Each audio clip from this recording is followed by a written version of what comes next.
Un dîner avec Richard Mille? Attends, t'es sérieux? Le Richard Mille? Ouais, bien sûr que ça m'intéresse.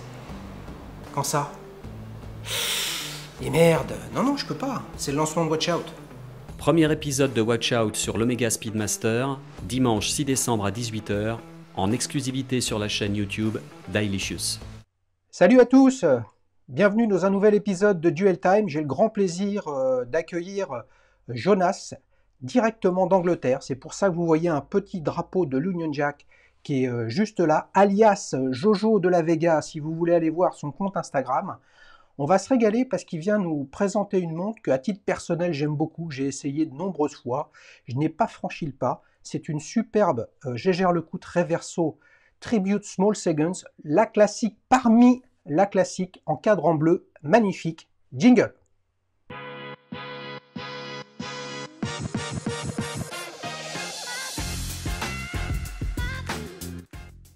Salut Jonas, ça va? Salut Xavier, ça va très bien, merci à toi. T'as vu, je t'ai affiché tout de suite avec ton compte Instagram. Hein. C'est parfait, merci beaucoup. Les amis, allez vous régaler sur son compte. Je suis sûr qu'il y a des choses passionnantes avec un pseudo comme celui-là. Dis-moi, donc tu es en Angleterre? Je suis à Londres, effectivement, ça fait 2 ans et demi que j'y vis. Ouais. Et voilà, on se satisfait de la vie londonienne malgré le confinement. Ouais. On espère que pour les fêtes, ça va se décanter un peu et qu'ils vont nous apporter un peu de liberté et on va retrouver un peu l'animation de la ville. Eh ouais, bah écoute, on l'espère tous, hein, dans tous les pays qui sont confinés. L'autre jour, j'ai eu Benoît du Québec qui avait les premières neiges qui arrivaient et qui également était confiné dans la province du Québec. Il n'était pas à Montréal, mais pas loin. C'est la vie, les amis, et on continue à se régaler, pardon, dans la francophonie avec des très belles montres. Alors, tu vas nous présenter une montre, je l'ai dit, hein, que je trouve personnellement magnifique, une Jaeger LeCoultre Tribute Small Seconds, cadran bleu, absolument magnifique. Mais là, je te laisse en parler mieux que moi. Écoute, bizarrement, ça a été une montre qui m'a convaincu, qui m'a conquise très très rapidement. Oui, Je l'ai acheté, c'est juste après le premier confinement, donc à mon avis c'était au mois de juin, on va dire, et très rapidement elle m'a conquis. J'avais fait quelques recherches, je m'étais inscrit à quelques hashtags sur Instagram de certaines montres qui me plaisaient. J'avais en tête évidemment la GMT 2 de chez Rolex, mais aussi l'Explorer 2 GMT pareil de chez Rolex en tête. La Datejust aussi, j'avais en tête. Et après, il y en avait une petite qui me plaisait beaucoup, enfin une petite, mais pas des moindres, ouais. qui était la Parmigiani 1905, je crois, Tonda. Et celle-là, elle me plaît énormément. Et finalement, à force de suivre des hashtags sur Instagram, je suis tombé sur le charme de la vibrance de cette montre et j'ai franchi le pas après l'avoir essayé une fois en magasin. C'était pas cette montre-là, mais l'avantage, c'est qu'ils ont certains modèles qui sont assez similaires en termes de taille et j'ai pu confirmer du moins la taille de la montre par rapport Ouais. à mon poignet. Ouais. Mais je savais que le dial qu'il me fallait, c'était ce bleu-là si profond. Ah, écoute, c'est une belle histoire, mais ça veut donc dire que c'était pas une Reverso que tu cherchais au départ. Ouais. Quelle était la motivation derrière cet achat? Écoute, la Reverso, elle a quelque chose d'un peu poétique, tu vois, le fait déjà, du point de vue historique, c'est une montre qui fait partie maintenant des grands livres, on va dire. Elle a elle a marqué un peu cette histoire-là. La seconde chose, c'est que du point de vue technologique, j'adore le fait de pouvoir la décrocher et la retourner. Ça en devient presque un toc à certains moments. Bien sûr. Et il y a ce côté un peu poétique où tu peux te dire que voilà, il y a des pages qui se tournent comme tu pourrais retourner ta Reverso. Et malheureusement, j'ai perdu mes deux grands-parents, enfin, du côté de mon père. Et j'ai trouvé que c'était une montre assez symbolique sur laquelle je pouvais justement graver l'arrière. Et c'est ce que je compte faire avec les parents, les parents de mon père, du coup. D'accord. D'accord. Ça, c'est très très sympa. C'est une montre effectivement très classique. Et puis là, elle revient avec la forme des aiguilles glaive, un cadran extrêmement simple, quasiment aux origines hein, de cette Reverso. Mais ce que je voulais juste savoir, enfin que tu partages avec nous avant qu'on continue sur cette Reverso, c'est que tu as cité d'autres marques. Euh, Est-ce qu'il y avait une raison particulière? Là, tu as parlé de tes deux grands-parents, mais est-ce que c'était pour eux que tu l'as acheté ou c'était pour fêter quelque chose? Tu avais envie d'une belle montre? C'est ta première belle montre? Enfin, comment t'en es arrivé à acheter celle-ci? Écoute, je suis tombé dans les montres, on va dire, il y a 5 ans, après mon premier vrai job. Je me suis offert une Tudor, une Black Bay, mais avec un mouvement ETA, donc on appelle maintenant Smiley.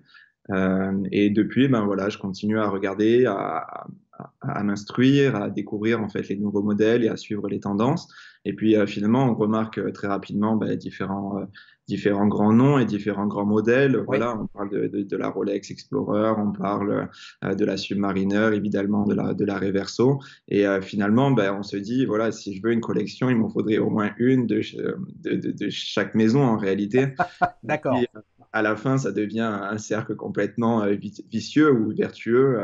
On ne sait pas dans quel sens, ou du moins de quel point de vue, on va dire. Ouais, ouais, je comprends. Je comprends. Bah, donc tu cherchais, ça veut tout dire et rien dire, ce que je vais dire, mais un peu une montre iconique qui fait partie du top 10, du top 20, allez, du top 50 des montres considérées comme les plus belles ou les plus historiques ou les plus représentatives de l'horlogerie, hein.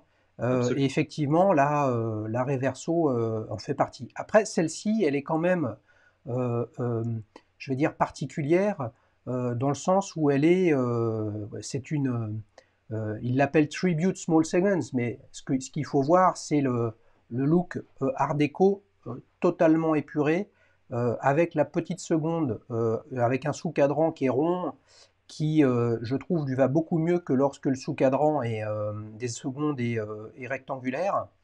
Et puis, elle a un cadran bleu qui est absolument magnifique. Il me semble qu'elle existe aussi dans un cadran rouge sombre. Oui, absolument. Ouais. Pareil, si Tu as tu hésité ou c'était absolument le bleu qui t'intéressait? Moi, le bleu, ça en devient une folie. À chaque fois que j'achète quelque chose, que ce soit des vêtements ou des montres, je me dis c'est la dernière que j'achète en bleu. Et oui, effectivement, la rouge me faisait de l'œil, mais la bleue était bien plus profonde. Ouais. Et non, je la trouve apaisante et agréable, donc je me suis orienté vers la bleue.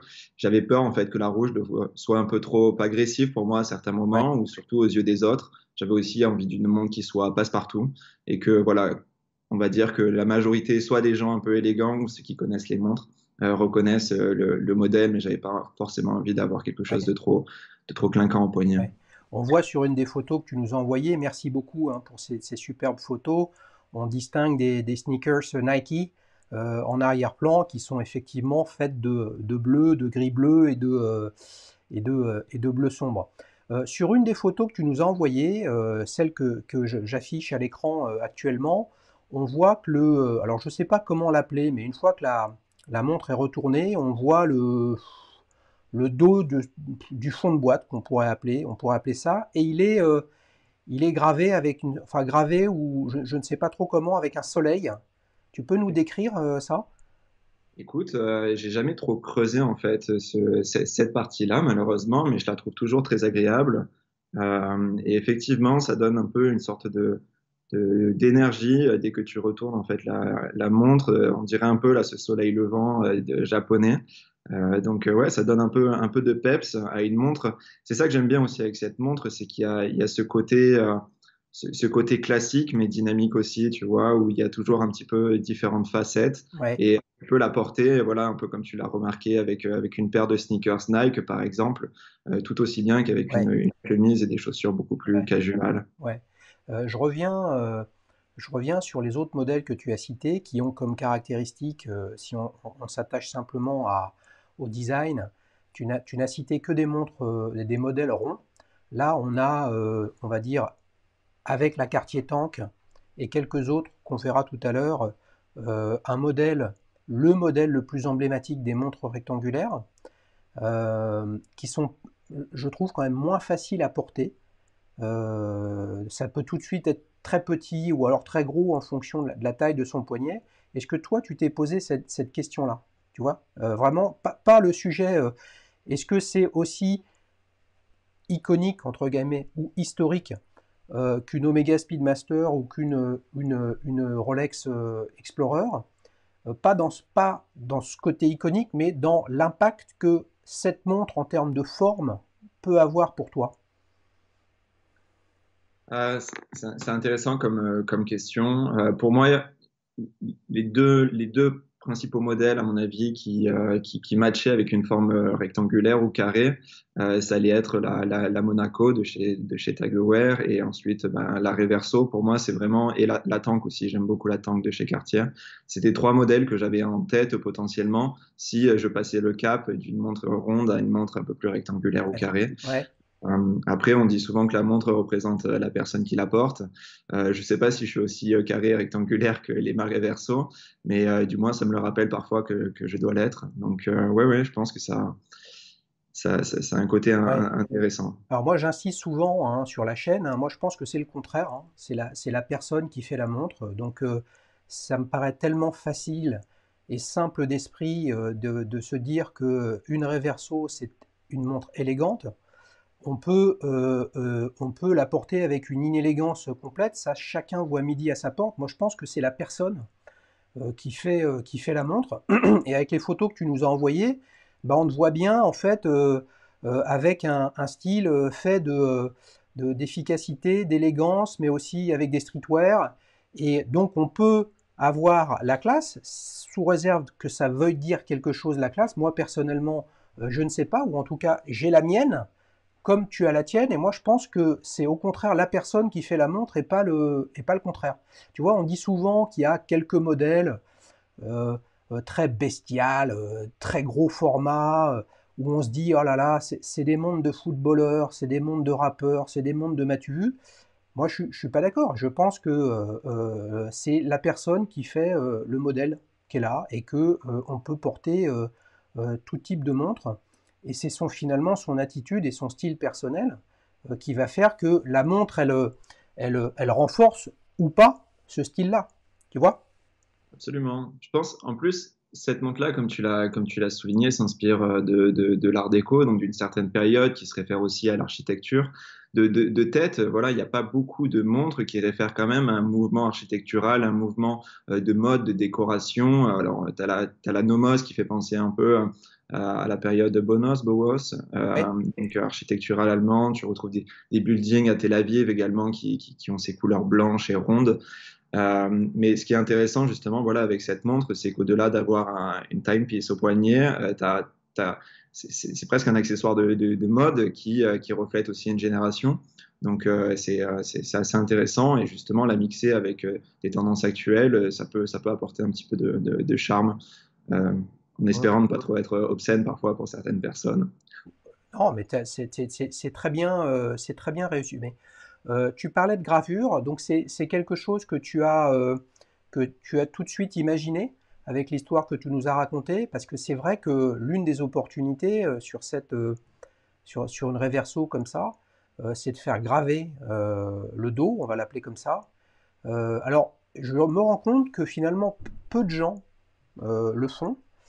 Et l'une des raisons, c'est qu'une fois qu'elle est gravée, bah, finalement, certes, elle est encore plus dans ton ADN personnel, mais elle peut, parce qu'il y a tout, c'est une montre d'une certaine valeur quand même, elle peut, entre guillemets, perdre de la valeur dans l'hypothèse où un jour tu souhaites la revendre. Qu'est-ce que tu penses de ça, justement, de la valeur d'une montre? Là, on a compris qu'elle était très émotionnelle pour toi au regard de tes grands-parents, donc j'imagine bien que c'est pas, tu te dis pas aujourd'hui qu'un jour tu vas la vendre.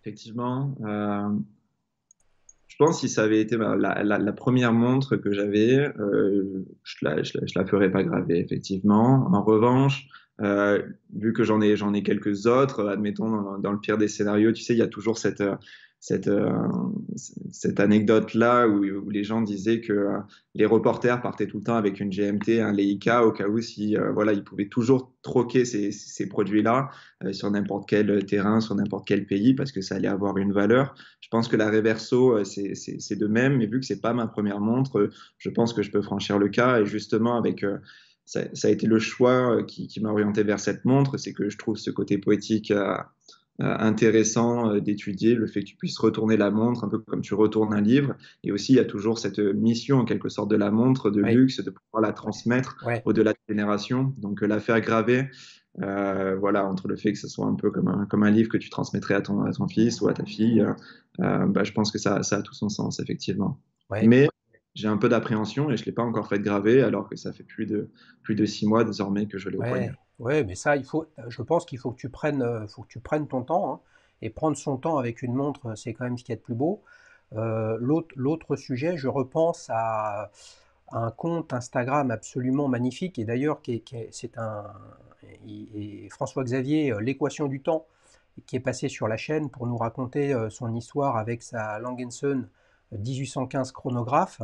Il me semble que sur son compte Instagram, je ne sais pas si c'est la sienne, mais je pense que oui, il a une Reverso gravée, et ça a été superbe gravure, et c'est une gravure faite à la main. Et c'est vrai que j'ai vu des gravures avec des initiales, avec des dates de naissance, de mariage, etc., fait avec à la machine.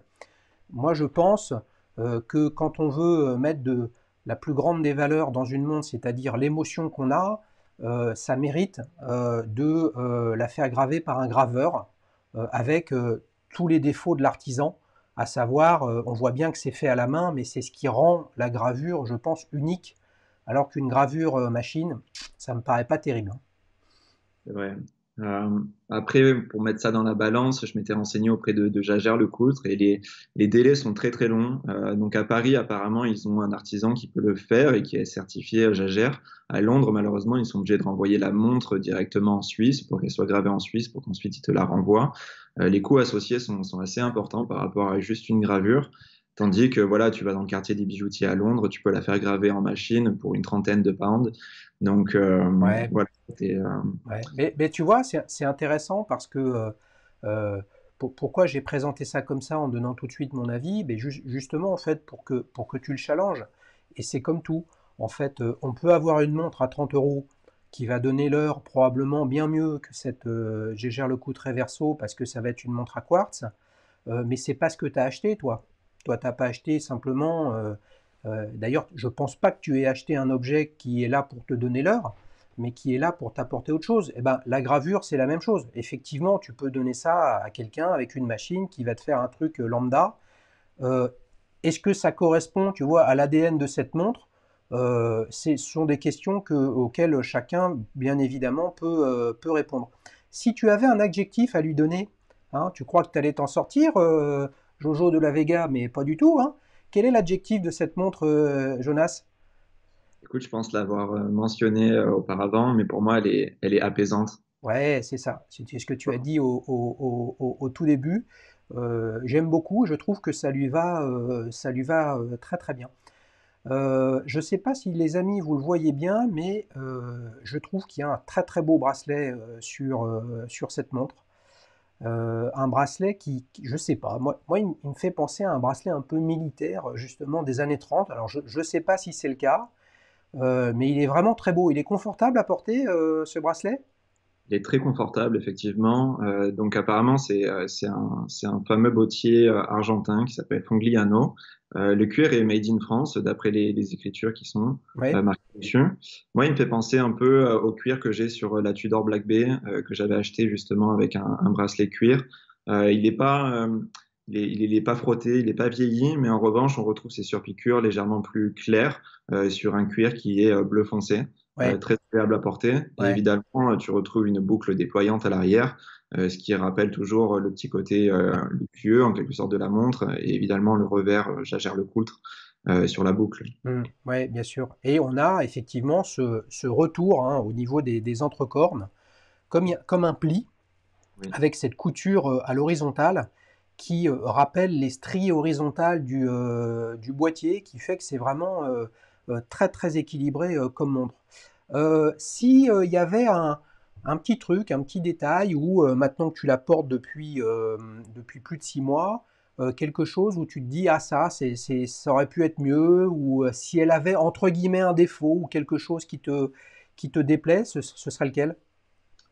Alors, on est vraiment sur sur des côtés qui sont très carrés en fait. Si tu regardes les extrémités hautes et basses de la montre, tu retrouves vraiment des vrais angles et des vrais morceaux plats. Ouais. Et évidemment, elle est assez ouverte en fait à des potentiels coups Ouais, et des potentielles micro-rayures. Et évidemment, moi, j'en ai une toute petite, hein, mais tu la remarques directement quand tu es sur une montre qui n'a pas encore vécu et qui n'a pas encore eu cette patine-là. ouais, C'est toujours assez frustrant. Et puis, surtout que là, on est quand même sur une montre un peu plus habillée. Alors, autant avoir une petite rayure, voilà, sur une montre baroudeuse ou un peu une tool watch, tu te dis, bon, à force, ça va lui apporter du charme. Autant sur une montre habillée, tu as l'impression de voir que ça. Voilà, c'est le seul petit défaut, en ouais, fait, que je pourrais ouais. lui. J'ai le sentiment que c'est le défaut de toutes les montres qui sont, euh, qui sont des quadrilatères, hein, c'est-à-dire carrés ou rectangulaires. D'ailleurs, je ne sais pas si c'est quadrilatère ou parallépipède, non, quadrilatère. Tu vois, tu parlais tout à l'heure de la Tag Heuer Monaco, ça c'est une montre. Je salue d'ailleurs Mathias qui est passé il y a quelque temps sur la chaîne avec la première Monaco. C'est une montre qui est très épaisse, enfin qui est beaucoup plus épaisse que celle-ci et qui est avec des angles hein, à chaque sommet qui prend des pètes assez significatifs. Eh bien écoute, moi je me suis régalé les amis, hein, c'est une montre qui me plaît beaucoup.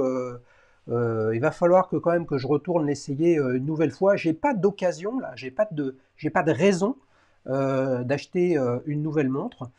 Combien ça coûte une Jaeger LeCoultre comme ça, Jonas? Écoute, j'ai les tarifs en livres sterling, mais en prix catalogue, elle est à 7200 livres sterling. Ouais, Donc, pour l'euro, il faudra rajouter 10%, donc aux ouais, alentours à mon avis, de 8000 euros. ouais, Après, le petit tricks, mais ça va pas être sympa pour les AD, c'est que, il y a certains revendeurs sur Chrono24 qui la commandent en just in time, c'est-à-dire qu'ils sont certifiés en quelque sorte acheteurs Jaeger, donc ils font une commande auprès de Jaeger et ensuite ils vous l'envoient directement. Eux se prennent une petite commission, mais du moins ils se prennent pas autant de commission autant de marge du moins qu'un vrai revendeur. Donc tu peux la trouver à mon avis neuve avec papier et facture directement depuis l'usine avec 15 ou 20% de moins. C'est ce que j'ai fait wow. et tu peux Attends, la tu trouver. veux dire il y a un revendeur qui commande directement chez Gégère Lecoultre le modèle et qui le revend avec une marge moins importante que l'AD qui a pignon sur rue. C'est ça. D'accord. Bah, Ouais, ouais. moi là-dessus, que peut-on dire? La distribution horlogère, moi je crois elle est vieillissante, que le parcours client chez un AD est pas terrible. Ça fait, je ne sais pas si c'est la même chose à Londres qu'à Paris, mais ça fait 10 ou 15 ans que les AD ne se préoccupent que de la clientèle de touristes, ou en tout cas très fortement de la clientèle de touristes qui vient acheter des montres chez eux. Et qu'est-ce qui se passe quand on rentre chez un AD? Bah, pas forcément une expérience client, donc il y a beaucoup de choses à revoir. Et pour des modèles comme ça, le commander en ligne et l'acheter en quasiment 100% digital, avec la sécurité qui va avec, hein, eh bien, à un moment ou un autre, je pense que les manufactures vont toutes y aller dans ce sens-là. Et il n'y a pas de raison que ce secteur-là ne se digitalise pas beaucoup plus qu'il ne l'est aujourd'hui. Alors, c'est un bien pour un mal ou un mal pour un bien, mais la nature a horreur du vide et je pense qu'aujourd'hui, il y a vraiment beaucoup de choses à faire dans le domaine. Toi, ça t'a pas choqué, ça t'a pas inquiété d'acheter cette montre de cette façon-là?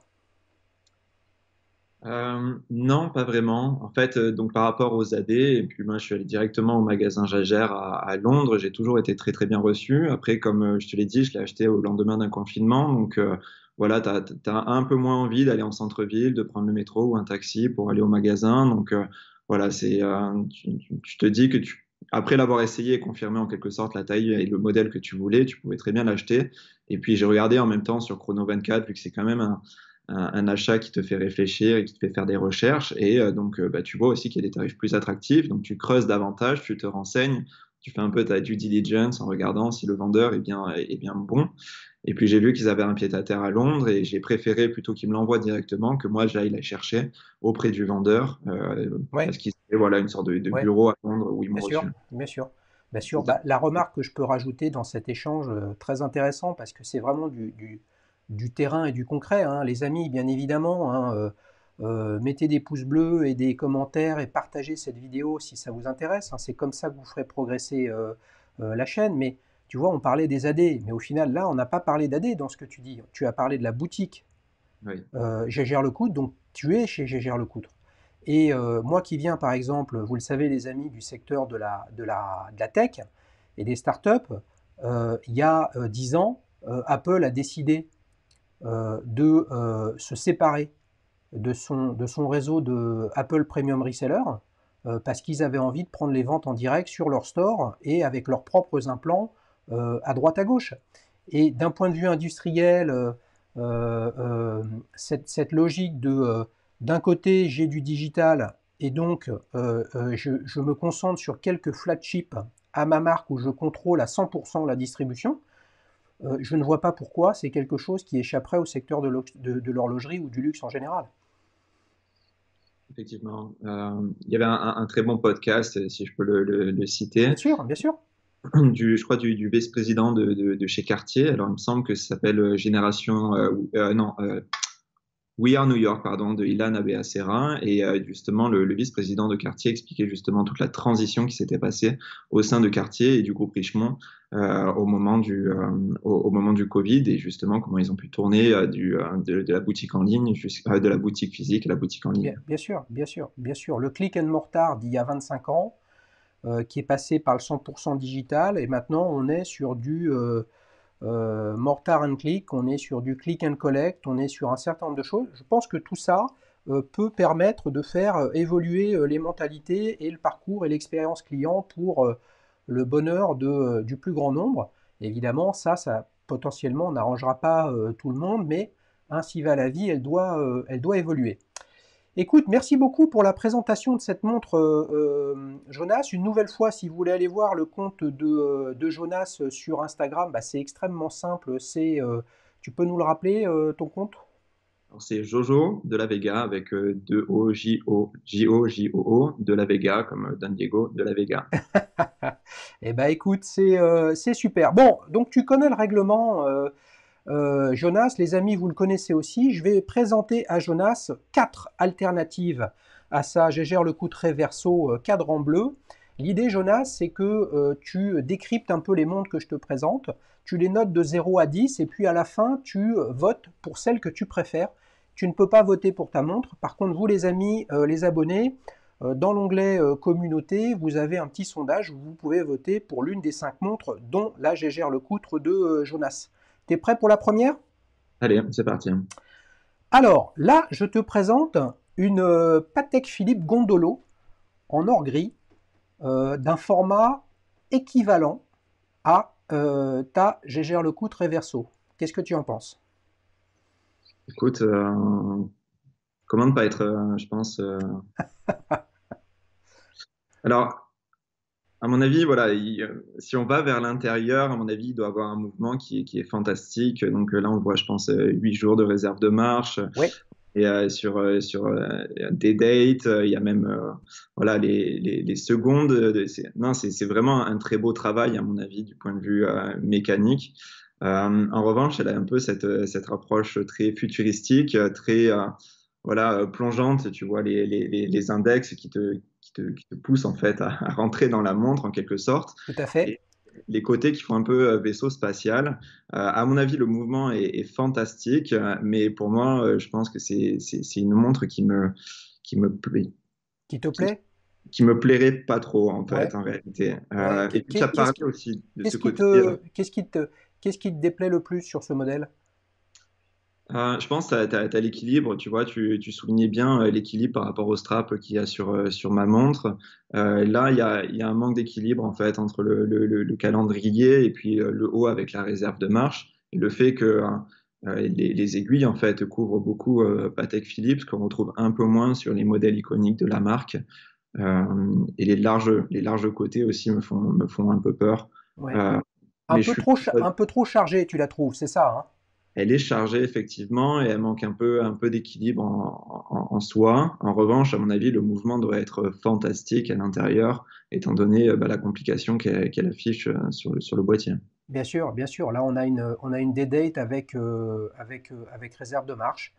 Mais c'est toute la problématique hein, des montres rectangulaires, hein, où mine de rien, afficher des cadrans ronds à l'intérieur d'un rectangle, eh bien, ça, tout de suite, les choses peuvent être petites, un peu trop fouillées. Moi, personnellement, j'aime beaucoup. Hein, ce modèle Gondolo est plus au catalogue de Patek, mais je trouve que c'est vraiment une très très belle montre qui est, alors pour le coup, tu vois, là, Gégère Lecoultre, si on devait en citer qu'une, on parle de la Reverso. La Gondolo chez Patek, globalement, c'est une collection qui est totalement inconnue par rapport au Calatrava, Nautilus, Aquanaut, et puis après, les complications, grandes complications. Mais en tout cas, je voulais pouvoir te présenter et présenter à chacun vraiment des alternatives qui sont très proches en termes de forme et en termes de couleur de ce que tu as avec ta Gégère Lecoultre. Alors, tu lui mets combien de 0 à 10? Je pense à un 7,5 sur 10. 7,5. Alors, tu Ouais, sais qu'à 7,5 sur 10, il te reste plus que 2,5 hein, pour noter les 4 autres. Hein. Ou alors, après, il y aura match nul et là, on sera obligé de se départager. Alors, d'accord. 7,5 pour la Gondolo.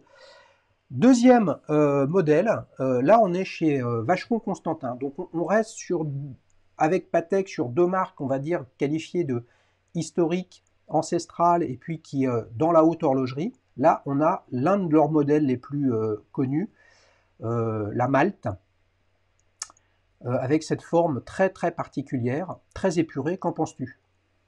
Moi, je suis sous le charme. Je l'aurais pas forcément mis avec un bracelet de la même couleur que le cadran, pour justement donner un peu plus de profondeur à ce gris-là. Mais je la trouve vraiment sublime. Elle me fait penser un peu à la forme tortue de chez Cartier.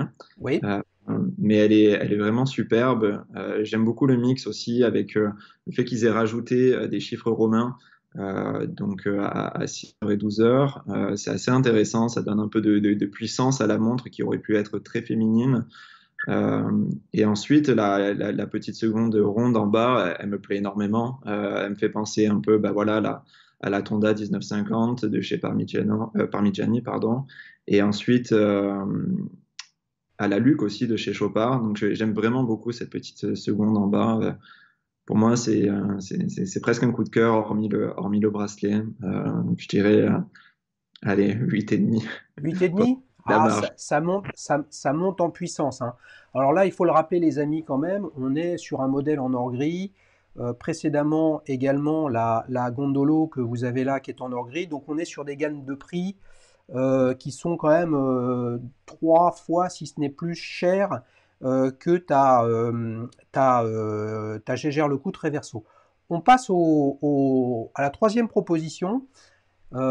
J'ai tout fait pour ne pas mettre de tank, parce que la tank, on l'a déjà vu dans des quiz et des sondages comme ça. Donc je t'ai mis une Cartier Santos bleue, tout ce qu'il y a de plus limpide pour une Cartier. Qu'est-ce que tu en penses?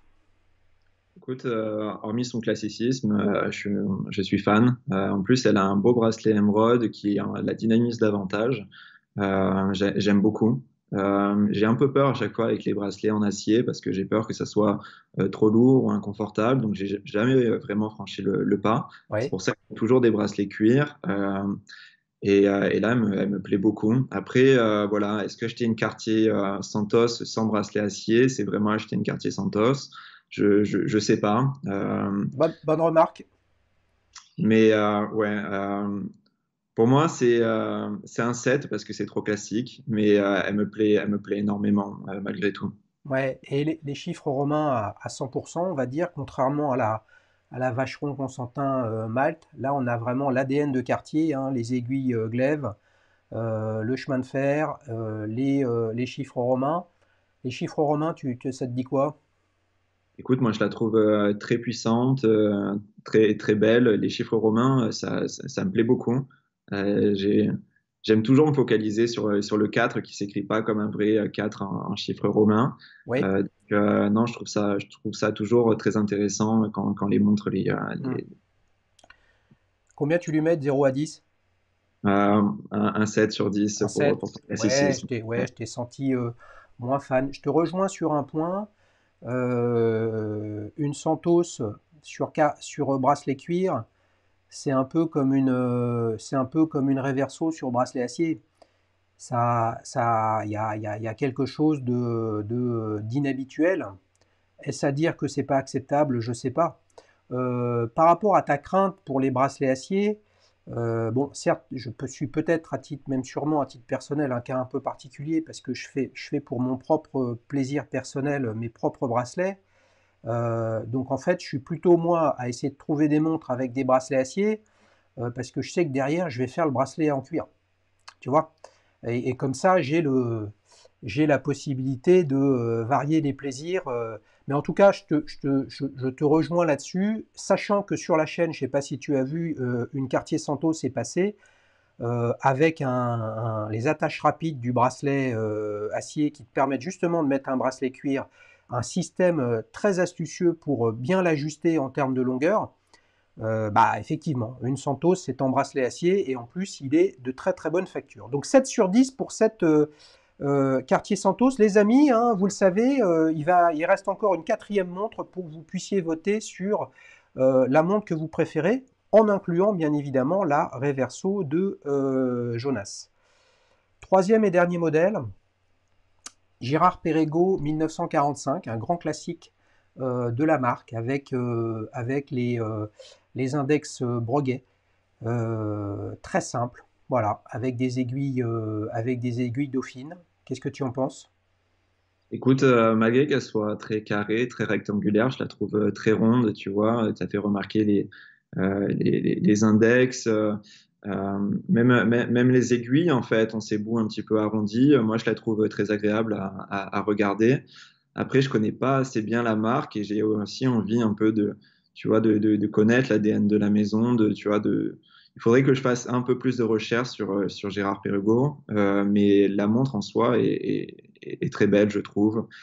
Euh, ouais, peut-être elle manque un peu, elle aurait été un peu plus étroite, ça m'aurait plu davantage. Ouais. Euh, C'est parce que vrai là, qu'elle est vraiment entre le carré et le rectangle, hein. c'est ça, exactement. Mm. Ce que j'aime Le, beaucoup dessus, c'est que je pense que c'est une impression visuelle, mais on a l'impression que les index 10, 2, 4 et 8, ils sont légèrement à l'intérieur, c'est qui vrai. fait qu'on a des index horaires, si on devait tracer un trait, ça fait un ovale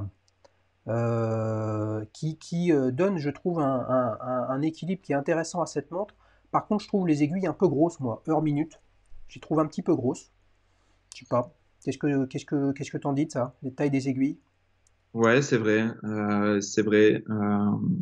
Après, voilà, j'aime bien ce bout un peu arrondi. Il y a ce côté un peu, j'arrive pas trop à trouver le mot, mais c'est vrai que les aiguilles sont un peu grosses. Peut-être après, je sais pas s'il y a un reflet particulier ou si c'est dû à la photo, mais ça aurait été intéressant de l'avoir un peu en 3 dimensions. S'il y a un reflet, ça peut jouer. Oui, oui, je ne serais pas étonné, hein. On voit le sous-cadran de la petite seconde qui est en profondeur, manifestement. Donc, il doit y avoir des choses très intéressantes sur le cadran. C'est la limite de Duel Time, hein, où on regarde des photos. S'agissant de Girard Perregaux, bah, je t'invite à regarder leur histoire parce que avec Vacheron Constantin, Patek Philippe et Blancpain, Favre-le-Bas, ouais, Favre-le-Bas c'est un peu différent, mais là c'est vraiment parmi les plus vieilles organisations horlogères historiques suisses. Girard-Perregaux, ça a été une manufacture a été à la pointe de l'innovation et de la R&D à la fin des années 60, lorsque tout le monde cherchait à développer la première montre à quartz, hein. Faut se souvenir de ça, les amis. Je sais que j'insiste parce que c'est un truc qui, moi, à titre personnel, m'intéresse, mais toutes les marques ne rêvaient que d'une chose, c'est d'améliorer la précision de leur montre, parce que c'est ça qui faisait qu'ils vendaient des montres. Le quartz est devenu un désastre pour l'horlogerie suisse, mais ça, c'est après que l'histoire est devenue comme ça. Personne ne l'avait anticipé. Et Girard-Perregaux, Jonas, a été extrêmement innovant, peut-être la meilleure manufacture suisse lorsque la question a été de fabriquer des calibres hybrides entre à moitié mécanique et à moitié électronique. Rien que pour ça, c'est une marque exceptionnels. Et puis, bah, ils font des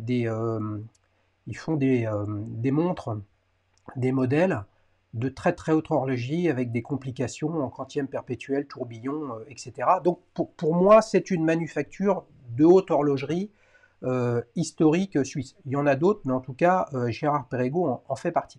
Combien tu mets de 0 à 10?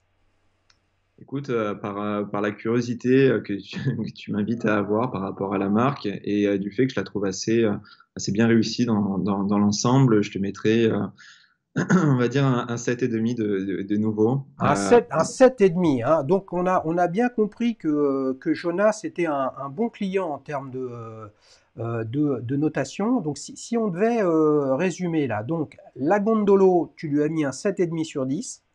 Oui. Là, 1945 Gérard Perregaux, 7,5 sur 10.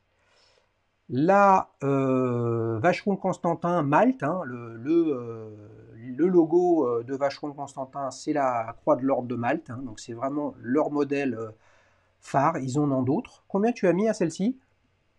Voilà, tu me prends au piège. Pour moi, c'est un coup de cœur, hein. Je crois que c'était 8,5, il me semble. Et oui, parce que celle-ci, tu lui avais mis moins, tu lui avais mis un 7. Hein. Effectivement. Et oui, et la gagnante de ce vote réalisé par Jonas, Euh, c'est la Vacheron Constantin Malte. Écoute, c'est pas mal du tout comme choix. J'aimerais beaucoup avoir ce type de montre sur la chaîne. Hein. Les amis, je vous fais un appel du pied. On a plein de marques qui sont passées, mais il y en a quelques-unes qui ne sont pas passées, comme d'ailleurs Jonas Girard Perregaux, on n'en a pas vu. Jonas, un grand merci pour ta participation. Écoute, bah, avec grand plaisir. Je te ferai une petite sélection et je suis partant pour un second épisode.